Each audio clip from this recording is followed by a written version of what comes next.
Thank you so much, Nanette, for being here. I am like excited, really excited to be speaking with you. I love your passion and just your perspective on life.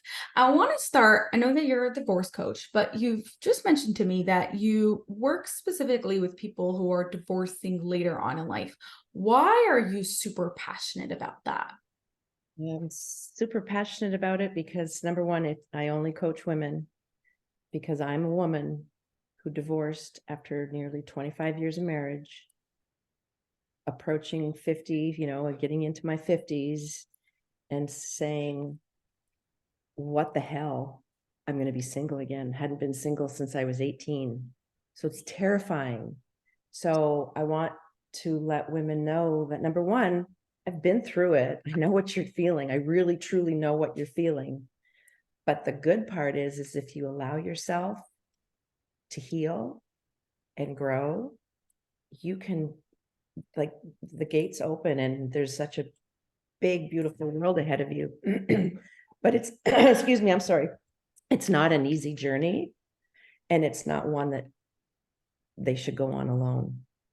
Yeah. And I've learned since discovering that divorce coaching was even a thing. Oh my gosh, what a gift it is actually to someone who is dealing with this. I mean, there are male divorce coaches and female for men and women both. But for me, I really have this passion to help those women understand that you can get support.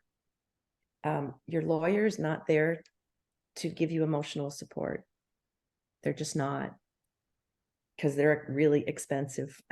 And I look back and go, I don't even want to total the amount of money that I spent needlessly being emotional with my attorney. And she was a great attorney, absolutely. But she also watched those dollar signs go, oh, click, click, click. She never rushed me. Of course she didn't. She never made me hurry through. Or she was very compassionate. But at the same time, holy hell, that was a lot of money. Yeah. Yeah. And now as I'm learning and doing research, that and trying to help women understand that a coach can actually save you money. Like, let's be emotional, be tearful with me, you can rant and get those emotions out, so that when you talk to your lawyer the next day or the next week, you're like, okay, I'm going to think about what Nanette said. I'm going to go through and like maybe learn how to keep my emotions intact, pull it all in, Yeah. and then get home and scream and punch your pillow or whatever you need to do. Right. Right. Kickboxing was my thing. I highly recommend it. But it's just this, it's really a passion for me to help these women understand that you have to have some sort of a support system, because divorce is an emotional journey, not just a legal battle. Oh, 100%. Yeah. Now, we're you're helping them on the emotional aspect. Do you ever do anything like with a lawyer or like not at all? I have not yet. I have actually spoken to a few attorneys who are really trying to get their clients to seek divorce coaching, because they realize, and to me, that's a really good attorney. Yeah. They realize that, I'm charging you $500 an hour here, and let's just do the paperwork. Let's just concentrate on this. So to me, when I've spoken to attorneys like this, I'm like, oh, hallelujah, because that's truly what they need, both. So in my next phase, as my business, keeps growing, that's really what I want to do too, is get the resources of an attorney that can say, hey, and maybe it's not me that they hire, but because I'm not going to be that good fit for everyone. But, I think if attorneys were more open to saying, here's a list of coaches, Right. interview, talk to them, because it does go hand in hand. Yeah, that's like such good partnership opportunities, not just for helping the so it's a really good example of like win-win for everybody. Like you're helping the client, you're helping your business is growing. They like a lawyer, no matter how much they like those dollar bills, like they don't get to work on what they're actually doing. Like No. they could take on more clients they could actually help doing the work that they need to do, right? So that really helps everyone. But I do know that you had this really big breakthrough during COVID time. You want to talk to us about that for a moment? Yeah, absolutely. Like I had mentioned to you earlier, I decided to start taking classes more to busy my time. I focused on exercising and taking care of myself, and realized that I always say to people, banana bread and Netflix were not going to consume my day. Hold on, I So, just want to interrupt you for a minute. This question like got me really curious. What were you doing after like you got divorced until this COVID period? so that would have been from probably 20, I think I got divorced in 2015. I have 3 children. They all live in different locations. I would go and visit them. I have an elderly mother. Um, my husband, I actually have remarried, and he lives in Canada, but that's a whole other story. So I'm a border crosser. So I was just, living life, but no, I knew that there was something more that I was meant to do. I just always knew. And even from the time that I initially separated and, knew divorce was in the future, I always wondered, okay, what am I going to do? And I started volunteering, and I do a lot of charity work and stuff like that, but I always knew there was something else there for me. And I just really sat and, waited for it to find me, for me to find it. So, and that's when in 2020, I said that I had taken this class called The Science of Well-Being. And it was really just one thing led to another. I was reintroduced to Dr. Michael Beckwith, and he introduced, his teachings, or his website introduced me to Mind Valley. I don't know if you've ever heard of Mind Valley. And from there, it literally exploded with all their, I love how they call them their quests. They're not courses. And yeah, I started meditating and really reflecting on what I needed to do next. And also, again, it's COVID. We're all, losing our minds. So, and yeah, so life coaching, health coaching. I hired my own life coach, and she encouraged me to write the book that was on my bucket list. And it just grew from there. It was like wildfire. Yeah. So first of all, that book, what's that book called? It's called Shattered Dreams and New Beginnings. And it is my journey from heartbreak, healing, and growth, ultimately. Pretty cool. Now, like from a business perspective, right? Like you're having all this internal growth. And like I always like say, like business is like one of the biggest like places where we grow. Like there's so much challenges and so much things. And like you have this internal growth, and you had first the internal growth and then like the business. Not saying that you're not continuing to grow, but like you first needed that internal growth. So I'm curious, like, how is all of a sudden like starting your own business and like getting clients and things like that like affecting you like in a day-to-day and just like mentally, emotionally aspect?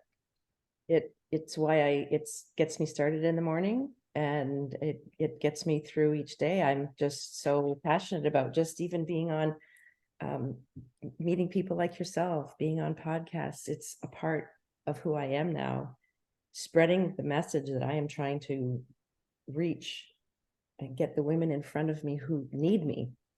And is it challenging? Oh my God, 150% it's challenging.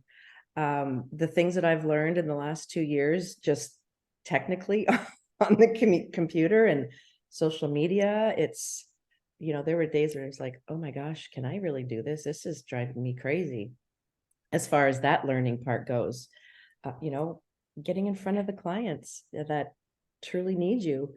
And then I don't want to say convincing them, but letting them know, like, this isn't, I'm not BSing you here. This Right. isn't necessary. I went through it. I lived it. And so yeah, building that business, getting the clients, it's not a sprint. you Yeah. don't 0 to 90. It's dedication, and it's really what I mean, I don't ever see myself saying, oh gosh, no, it's not working, can't do it. Right. Let me travel, because I love to travel. But that's what the beautiful Same part here. now Right. is. Yeah, but the beautiful part now, I guess what COVID did give us was we can reach people everywhere. Yeah. Everywhere. The amount of people I've met across the world is just, It's crazy, right? It's like almost traveling the world through your, like right before this, I had a call from Germany and like, it's like crazy. Like we literally almost travel the world just through our calls. I'm we not taking do. away travel. I'm not taking away travel. Oh, Um, no, I want to go. I'm definitely a traveler, but but there's nothing saying that, okay, my husband and I, again, I just turned 58 this year.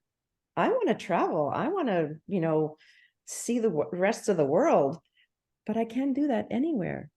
Doesn't matter where I am. I just need Wi-Fi. yeah, exactly. Right. Yeah, I love that so much. I'm curious. Like you mentioned, the part that when you said like you need this, like I'm not BSing you, really got me thinking. Like there are certain industries that it's like everybody knows we need this, right? Groceries, like that's like obviously the most basic one, but like even therapy at this point has become a thing that like it's acceptable. Everybody's like knows, not everybody who needs it is getting it yet, but like we're getting much closer there, right? Like it's more of like a thing that people know that this is an expense and it's like a normal thing that people need, right? But you're still in a place where it's like divorce coach, like people need education to understand why it is so powerful for them. And I feel like I'm in a similar space with like working with people like on their brain and how like when you're actually thinking smarter than making your decisions and running your business and your marketing and everything else that you're going to do in your business is going to be working better because your brain is operating better, right?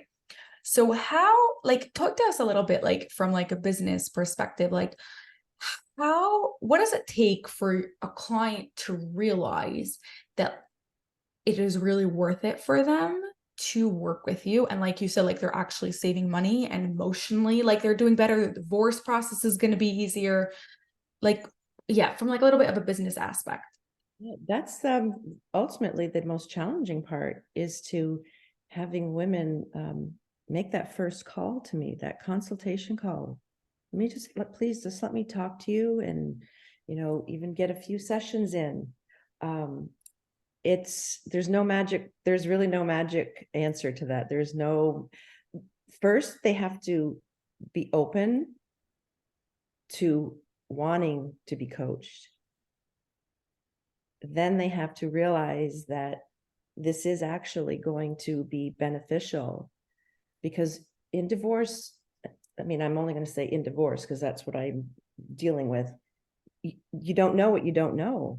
And I've had women ask me questions, and I've asked them questions, and like, oh, I don't know, or why do I need that? Or it's just the simple thing of do you have your own bank account? Yeah. Do you have your own line of credit? Are you going to stay in your own house? Are you sure you want to stay in your own house? Like there's so many, and they're all like, they're very adamant about some things. And then I'll say, you really need to think about that. And you need to speak to a financial advisor before you even talk to a lawyer, because our society has trained people. Oh my goodness, I need help. I'm going to get a divorce. I need a lawyer. Well, of course you need a lawyer, but it's so much more than that. And from a woman's perspective, and again, a woman divorcing later in life, 40 years ago, the family unit was set up differently. Often the woman stayed home or made lesser money if she did have a job. The husband is often in control of a lot of things. And now they're not, they're like a fish out of water, truly, because that's how I felt. Now you have to be in control of your whole life. So that's where emotional support comes in, or even just questions that they're just simple questions that you don't want to have to call your attorney for, but who else have you got? Because they're the only Yeah, person you hired.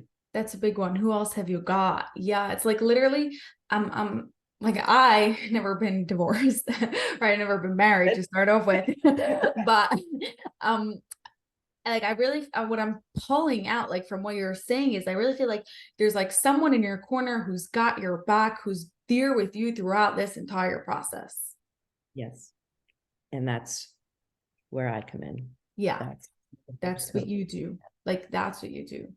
Because again, like I said, it's an emotional journey. It's not just a legal battle. And unfortunately, the women that I've talked to, worked with, um, their exes or soon to be exes are mean. They're bullies. They like to put thoughts in the woman's head that, well, it's going to be this way. Well, he doesn't know. But then she does, then she's questioning it. Right. It So goes back to like what they think, that because you don't know what you don't know. So they don't know that just because he told her that, like, that's how it has to be. exactly, because he said, and Yeah. then that brings up extreme emotions, anxiety, depression, sadness. I mean, the list goes on. And am I going to smooth out the ride? It's going to be a bumpy ride. I never say, oh, I'll take all your worries away this week. Oh, heck no. No, I'm just there to cushion the fall some days, you know. And when I coach women, I'm a big advocate. The first and foremost is they have to take care of themselves. Their self-care is truly the number one important thing to do. Actually, I have a self-care book and I call it Work on You, and then or Concentrate on You, and then everything else falls into place. Because yeah, you have to give yourself some that self-love. It's not just a cliche. Yeah. It's Yeah. a cliche. And because there's grieving, people go through grieving and through divorce. I went through grieving and I was just like, what? It took me a very long time to say the words out loud that I felt like there'd been a death. I felt like I was grieving a death. And I felt very guilty about saying that because I did not want to disrespect someone who actually, whose husband had died. They were a widow. But the more I learn, the more I understand that it is such a natural thing. You're grieving. And these are all things that they're like, so many people don't expect, they don't know about, they don't know how to handle the guilt. There's just, I'm actually going to start facilitating a program called Rebuilding After Your Relationship Ends. There's literally 19 steps from denial all the way to freedom, and then 17 steps in between. It's a process. Yeah. And so this program, people say that they've healed more in 10 weeks than someone would doing it on their own in a year. And I can so vouch for that because I went through all the steps, but I had no navigating. I just kind of plugged along on my own. So that's why when you asked earlier, what did you do between, when you divorced in 2020, there was a lot of healing going on, trying to, because I also had 3 kids that I was trying to help get through it. And they were older, but that doesn't matter. It still affected them. Yeah, of course. I think like it gets like pushed aside, like, oh, like now they have their own lives and whatever, but it's still their parents, and still like they also like have to deal with both sides still. And I'm not saying that like you don't, but it's more like personal in the way that like they like possibly still want a relationship with both parents, right? And yeah. Of course they do. And they should, but that's a struggle too. Yeah. So yeah, it's like I said, I'll repeat myself. It's an emotional journey, not just a legal battle. I love that. And I think that honestly, I know like you're talking about it because like you two divorced, but I think that if like we think about it, and like a bigger aspect. It's not only in divorce, it's in like other areas of life, right? Like it's not right. Absolutely, absolutely. Actually, this rebuilding program that I'm going to start facilitating soon, they do say that some people who have are widows or widowers, they go through this program as well. Um, Wow. it's a life transition, and that's why I now I'm called, my title I give myself, or what I do is a divorce and life transition coach, I like because that. Okay. once the papers are signed, it's not like, oh, life is great and I'm going to move on. Like, yeah, you are, and life will be great, but now there's that rebuilding process. Do right. Awesome. I love that. So where can people find with you, Nanette, and connect with you, and if they need your services or want to recommend your services to someone else? The best place to find me is on my website. It's Live Life Now with Purpose, and everything that I offer, resources are there. I have a Facebook page called Divorce Coaching with Nanette, which, as we go back to social media, I try to do a lot of posting and to reach out to people there. But honestly, I think platforms like this are an even better platform to do it on. And then I currently have a private Facebook group called Women Divorced and Divorcing After Decades of Marriage. But I am slowly removing that. That's probably going to end at the end of the summer or in the fall. And I want to transition into more of a membership coaching where they can get blogs and one-on-one coaching, group coaching, resources available to them, such as, financial advisors, attorneys. I'm slowly working, with attorneys, but mostly financial advisors, and then eventually real estate agents. The financial advisors, certified divorce financial advisors. That's their specialty, or one of their specialties, Right. Yeah. But yeah, my website is like, that's where I'm really trying to funnel everyone to go there. You can book a 30-minute consultation call with me. All of my pricing and things are there. Fantastic. Thank you so much, Nanette. I really enjoyed speaking with you today. Thank you so much.